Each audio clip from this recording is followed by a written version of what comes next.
A United States president proposing to buy an entire nation was not just headline theater. It was the latest move in a centuries-old contest for a frozen giant that commands the Arctic crossroads. In 1867, the United States quietly tried to purchase Greenland. By World War II, United States troops had landed, without a single shot fired. And just as the Cold War dawned, hidden nuclear projects burrowed beneath its ice. Why would global superpowers target a land with more ice than people? The answer lies buried in Greenland's history. It reveals how the smallest nations become the world's biggest leverage points. In 1867, as the United States finalized its purchase of Alaska, Secretary of State William Seward quietly instructed his diplomats to inquire about Greenland. No deal was struck, but the idea lingered in Washington. Decades passed, the world changed.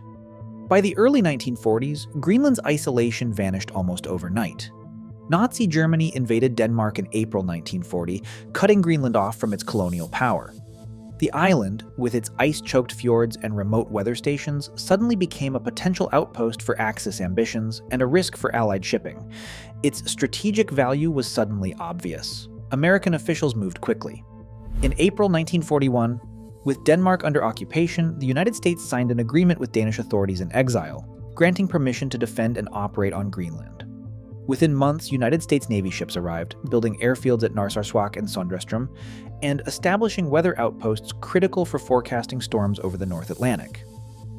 These stations were not just about meteorology. They tracked German U-boats and aircraft, shaping the outcome of the Battle of the Atlantic. American forces constructed bases, roads, and the world's northernmost airfield, Bluie West 8, all under the watchful eyes of a tiny Danish police patrol known as the Sirius Patrol, who scoured the ice for enemy activity. The focus on weather proved decisive. Throughout the war, Greenland functioned as a silent partner in the Allied cause. United States troops never fired a shot in anger on its shores, but their presence was unmistakable. German attempts to establish secret weather stations met with swift Allied responses, often led by Danish and Greenlandic teams. The island's position, midway between North America and Europe, made it a crucial refueling and staging point for planes crossing the Atlantic, and a listening post for any sign of enemy movement in the polar night. As the war ended, the question of Greenland's fate returned to the table. In 1946, President Harry Truman made a direct offer of $100 million in gold for the island, a sum equivalent to over $1 billion today. Danish Foreign Minister Gustav Rasmussen flatly refused, insisting that Greenland was not for sale. The episode strained relations, but it also clarified the stakes. The United States had experienced firsthand the value of Greenland's geography and resources. The world was entering a new era. The Arctic would no longer be a frozen afterthought, it would become a crossroads of global power, and the foundations for the coming Cold War contest were already set in ice and stone. Beneath Greenland's endless ice, the Cold War left its own hidden legacy. In 1959, U.S. Army engineers arrived at the edge of the ice sheet with a plan that sounded like science fiction. Build a city under the ice, powered by a nuclear reactor, invisible to satellites, and enemy bombers.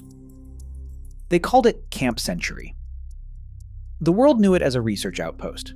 In reality, it was a testbed for something far more ambitious, called Project Iceworm.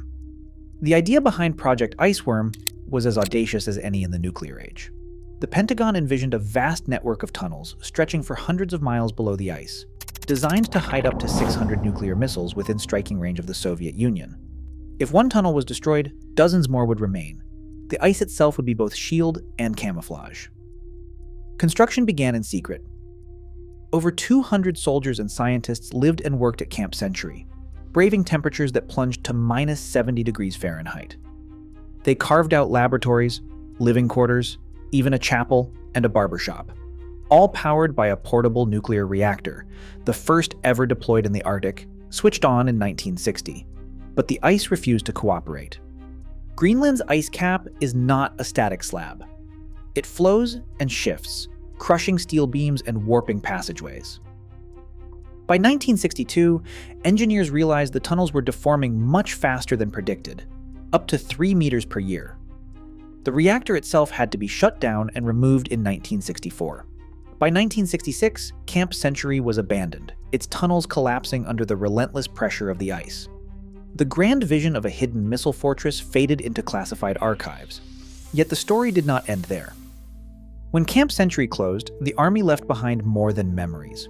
Buried deep in the ice were tons of diesel fuel, PCBs, and radioactive waste from the reactor. At the time, planners assumed the waste would remain entombed forever, locked away by the cold. But as climate change accelerates ice melt, scientists warn that these contaminants could eventually seep into the ocean. A 2016 study forecast that, if current warming trends continue, the site's toxic legacy could be exposed before the end of this century. Danish officials, who were never fully briefed on the true scope of Project Iceworm, have pressed Washington for answers. The legal and environmental questions remain unresolved. For Greenlanders, the legacy of Camp Century is a reminder that their island's strategic value has often come with hidden costs that may not be fully understood for generations. The Cold War left more than radar domes and airstrips. It left a buried record of how far superpowers would go to secure the Arctic's high ground. A glance at the map of the North Atlantic reveals a pattern that has shaped military planning for generations. Greenland forms the western anchor of a narrow corridor known as the GIUK Gap, which stands for Greenland, Iceland, and the United Kingdom. This stretch of ocean is more than a name on a chart. It is the main passage for ships and submarines moving between the Arctic and the Atlantic. For NATO strategists, the GIUK Gap is a natural bottleneck, a place where hostile vessels can be tracked, intercepted, or blocked before reaching the heart of Europe or the eastern coast of North America. Greenland's sheer size, nearly 840,000 square miles, allows it to dominate this entire region. Its coastline faces both Baffin Bay and the Denmark Strait, offering vantage points over every northern approach. During the Cold War, United States and NATO patrols fanned out from bases on Greenland, Iceland, and Scotland, forming a chain of listening posts and radar stations. Their mission was to detect Soviet submarines slipping south from Murmansk, or missile bombers arcing over the pole. The stakes were clear: if those vessels passed through undetected, the Atlantic supply lines and major cities would be at risk. Today, the same geography shapes new military calculations. Russia's Northern Fleet still sails these waters, now joined by Chinese research ships and, at times, commercial vessels with unclear intentions. Greenland's location remains the key to monitoring this traffic. Modern sensors and satellites sweep the gap, but nothing replaces the advantage of physical presence. Control of Greenland means control of the GIUK Gap, a fact that keeps NATO planners focused on this frozen island, no matter how small its population might be. Geography, in this corner of the world, is power made visible. At the edge of the Arctic Circle, a cluster of radar domes rises from the frozen tundra at Pituffik Space Base. Inside, the 12th Space Warning Squadron works around the clock, tracking the sky for anything that moves toward North America. Their main tool is a phased array radar, a wall of electronics capable of sweeping the horizon in seconds. Every day, this system scans for ballistic missiles, satellites, and objects that might cross the pole.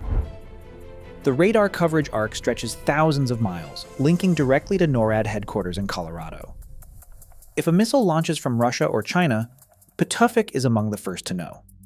The warning time, sometimes just minutes, can mean the difference between defense and disaster. Beyond missile detection, the base supports the United States Space Force's mission to track satellites and debris in low Earth orbit.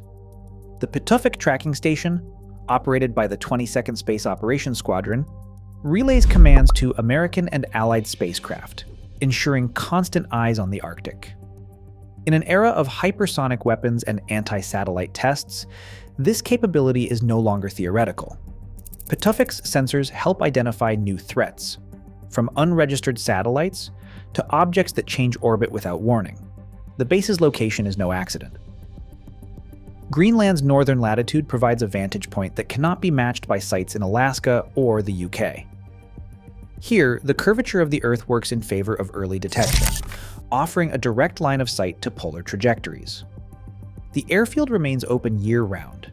resupplied by C-130 aircraft even in the depths of winter. For military planners, this is not just a remote outpost. It is a critical node in a global surveillance network, anchoring the defense of North America in the 21st century. At the southern tip of Greenland, a mountain called Kvanefjeld rises above the tundra. Beneath its rocky surface lies one of the world's largest reserves of rare earth elements, minerals essential for smartphones, wind turbines, and advanced military technology. Geologists estimate Kvanefjeld alone holds enough to supply nearly 10% of global demand, along with vast quantities of uranium and zinc. As prices for neodymium and dysprosium surged over 50% after 2020, global eyes turned north. For local leaders like Kupik Vitus Kujaukitsok, the mine represents more than just economic hope. It is a path to greater autonomy, a way for Greenland to loosen its dependence on Danish subsidies and assert control over its own future. Mining companies, including Australia's Greenland Minerals, have poured millions into exploration and lobbying, promising jobs and new infrastructure. Yet the promise of mineral wealth brings tension. Environmental groups warn of radioactive waste and contamination, especially for indigenous communities who rely on clean water and hunting grounds. The debate has split Greenland's parliament, with pro-development politicians arguing that only by unlocking these resources can the island fund schools, hospitals, and even the dream of full independence. As global demand for rare earths grows, Greenland's minerals have become a bargaining chip in the world's supply chains, quietly shifting the balance of power far from the Arctic ice. Cargo ships once traced familiar lines across the Suez Canal or around the Cape of Good Hope. Now, melting Arctic ice is drawing new routes across the top of the world, and Greenland sits at the heart of this commercial shift. In 2018, the container vessel Ventamarsk completed a voyage from Vladivostok to Germany through the Northern Sea Route, slashing 10 days off the usual journey between Asia and Europe. For shippers, that time saved means lower fuel costs, faster delivery, and a competitive edge in global trade. Major insurance firms, Lloyd's among them, have begun to adjust their risk models, offering new policies for Arctic passages as traffic grows. Ports in northern cities, once quiet outposts, are expanding to handle more cargo. Maritime companies weigh the promise of higher profits against the dangers of unpredictable ice and limited search and rescue support. Every successful crossing signals that the Arctic is opening for business, and Greenland's location, straddling these emerging lanes, makes it a natural waypoint for refueling, repairs, and emergency stops. The world's largest shipping lines are watching the data closely, calculating future cash flows as the ice recedes. For Greenland, these new routes bring both opportunity and uncertainty, as economic interests clash with environmental concerns and the legal frameworks that govern Arctic waters remain unsettled. Any discussion of acquiring Greenland runs straight into a wall of sovereignty. Under the Greenland Self-Government Act of 2009, no change in the island's status can happen without the consent of its people. That law, approved by more than 3/4 of Greenlandic voters, puts control over resources, education, and most domestic matters in local hands, while Denmark retains authority over defense, foreign policy, and the question of independence. If Greenland ever chose to leave the Kingdom of Denmark, a referendum would be required, followed by negotiations between Nuuk and Copenhagen, and a vote in the Danish parliament. No external deal, even one backed by billions, can bypass these steps. On the United States side, any treaty to acquire territory would need a 2/3 vote in the Senate, as happened with Alaska and the Virgin Islands. International law adds another layer. The United Nations recognizes Greenlanders' right to self-determination. In practice, this means no sale or transfer is possible without clear democratic approval from both Greenland and Denmark. The legal framework is not a formality. It is the foundation that shapes every modern contest over the island's future. In 2018, Chinese state-backed firms arrived in Greenland with offers to finance and build new airports in Nuuk, Ilulissat, and Kangerlussuaq. The proposals promised low-interest loans covering nearly the full cost, hundreds of millions of dollars, with repayment tied to future airport revenues. Greenlandic officials, eager for infrastructure that could spur tourism and mining, debated the bids openly in Parliament. But as negotiations advanced, Danish authorities stepped in, citing security concerns tied to China's growing global ambitions. The United States, wary of Chinese influence near the Arctic and the Pituffik space base, quietly pressed both Copenhagen and Nuuk to reject the offers. By the end of 2018, Denmark vetoed the Chinese contracts, steering the projects to a Danish-led consortium instead. The episode left a clear message. In the Arctic, power is often wielded through economic leverage and diplomatic pressure, not annexation or force. Greenland's leaders found themselves balancing the promise of autonomy against the realities of global competition. Today, Greenland sits at the center of a new global contest. Its rare earths, shipping lanes, and military footholds draw interest from Washington, Beijing, and Moscow alike. As ice melts and competition rises, small nations like Greenland hold outsized leverage in a shifting world order. The next frontier of power isn't always where maps are crowded, but where opportunity quietly expands.